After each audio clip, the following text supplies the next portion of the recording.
വിനീതുണ്ട്.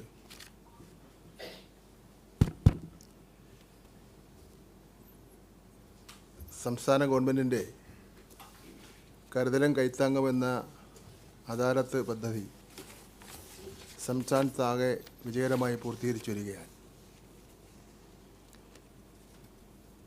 തിരുവനന്തപുരം ജില്ലയിൽ 6 താലൂക്കുകളാണ് ഉള്ളത്. സർക്കാർ വകുപ്പുകളുമായി ബന്ധപ്പെട്ട് പൊതുജനങ്ങളുടെ പരാതികൾ പരിഹരിക്കുന്നതിനായി 2024 ഡിസംബർ 9 മുതൽ 2025 ജനുവരി മാസം 13 വരെ താലൂക്ക് ആസ്ഥാനങ്ങളിൽ മന്ത്രിമാരുടെ നേതൃത്വത്തിൽ കരുതലും കൈത്താങ്ങും എന്ന പേരിൽ പരാതി പരിഹാര അദാലത്ത് നടന്നു വരികയാണ്. തിരുവനന്തപുരം ജില്ലയിൽ 2024 ഡിസംബർ മാസം 9 മുതൽ ഡിസംബർ മാസം 17 വരെയാണ് താലൂക്ക് അദാലത്തുകൾ നടന്നത്. കരുതലും കൈത്താങ്ങും താലൂക്ക് തല അദാലത്തിൻ്റെ സംസ്ഥാനതല ഉദ്ഘാടനം 2024 ഡിസംബർ മാസം 9 തിരുവനന്തപുരം വഴുതക്കാട് വിമൻസ് കോളേജ് ഓഡിറ്റോറിയത്തിൽ ബഹുമാനപ്പെട്ട മുഖ്യമന്ത്രി നിർവഹിച്ചു.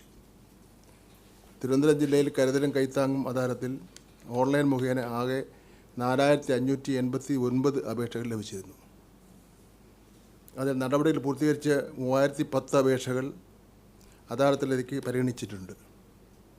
2024 ഡിസംബർ മാസം 9 വഴുതക്കാട് വിമൻസ് കോളേജ് ഓഡിറ്റോറിയത്തിൽ വെച്ച് നടത്തിയ തിരുവനന്തപുരം താലൂക്ക് അദാലത്തിൽ 1235 അപേക്ഷകൾ ഓൺലൈൻ മുഖേന ലഭിച്ചിരുന്നു. അതിൽ 556 അപേക്ഷകൾ അദാലത്തിൽ പരിഗണിച്ചു. അദാലത്ത് നടന്ന വേദിയിൽ 379 അപേക്ഷകൾ പുതുതായി ലഭിക്കുകയുണ്ടായി. നെയ്യാറ്റിൻകര താലൂക്ക് അദാലത്ത് ഡിസംബർ മാസം 10 നെയ്യാറ്റിൻകര SN ഓഡിറ്റോറിയത്തിൽ വെച്ച് നടന്നു.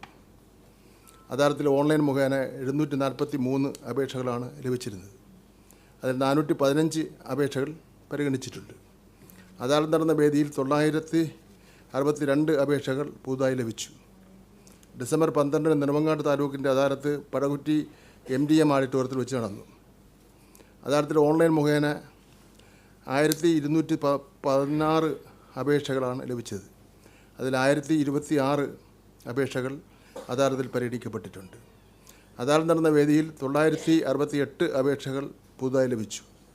മാമം പൂജ കൺവെൻഷൻ സെൻറ്ററിൽ വെച്ച് ഡിസംബർ 13 ചിറയൻകീഴ് താലൂക്ക് അദാലത്ത് നടത്തി. അദാലത്തിൽ ഓൺലൈൻ മുഖേന 452 അപേക്ഷകളാണ് ലഭിച്ചിരുന്നത്.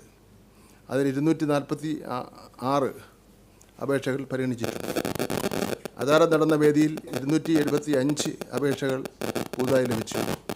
വർക്കല താലൂക്കിലെ അദാലത്ത് ഡിസംബർ 16 SN കോളേജ് വർക്കലയിൽ വെച്ച് നടന്നു.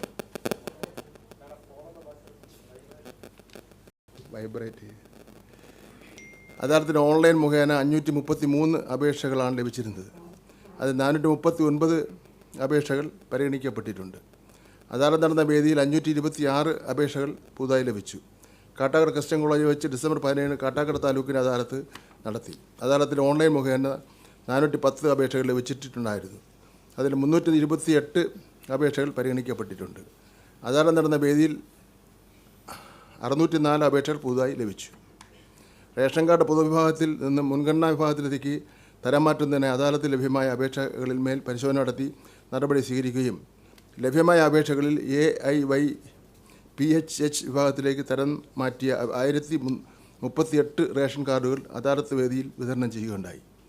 1038.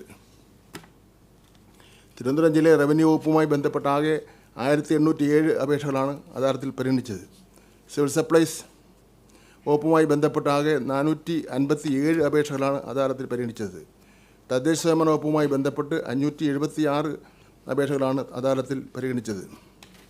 അദാലത്ത് വേദികളിൽ പുതുതായി ലഭിച്ച അപേക്ഷകളിൽ പരിഗണനയില്ലാത്ത വിഷയങ്ങൾ ഉൾപ്പെടുന്ന അപേക്ഷകൾ ഉണ്ടെങ്കിൽ ആയതുകൂടി 2 ആഴ്ചയ്ക്കുള്ളിൽ നടപടി സ്വീകരിച്ച് അപേക്ഷകൻ മറുപടി നൽകി തീർപ്പാക്കുവാൻ ബന്ധപ്പെട്ട വകുപ്പിലെ ജില്ലാ ഓഫീസർമാർക്ക് നിർദ്ദേശം നൽകിയിട്ടുണ്ട്. ഈ 6 അദാലത്തിലും ബഹുമാനപ്പെട്ട ഭക്ഷ്യ സിവിൽ സപ്ലൈസ് വകുപ്പ് മന്ത്രി GR അനിലും ഞാനും കളക്ടറും മറ്റ് ഉദ്യോഗസ്ഥന്മാരും പങ്കെടുത്തിരുന്നു. ക്യാബിനറ്റിനെ കൂടി തീരുമാനിച്ചിരുന്നു. ഈ ജില്ലയിലെ ഓരോ താലൂക്ക് അദാലത്തിലും ആ താലൂക്കിലെ മുഴുവൻ ഉദ്യോഗസ്ഥന്മാരുണ്ടായിരുന്നു.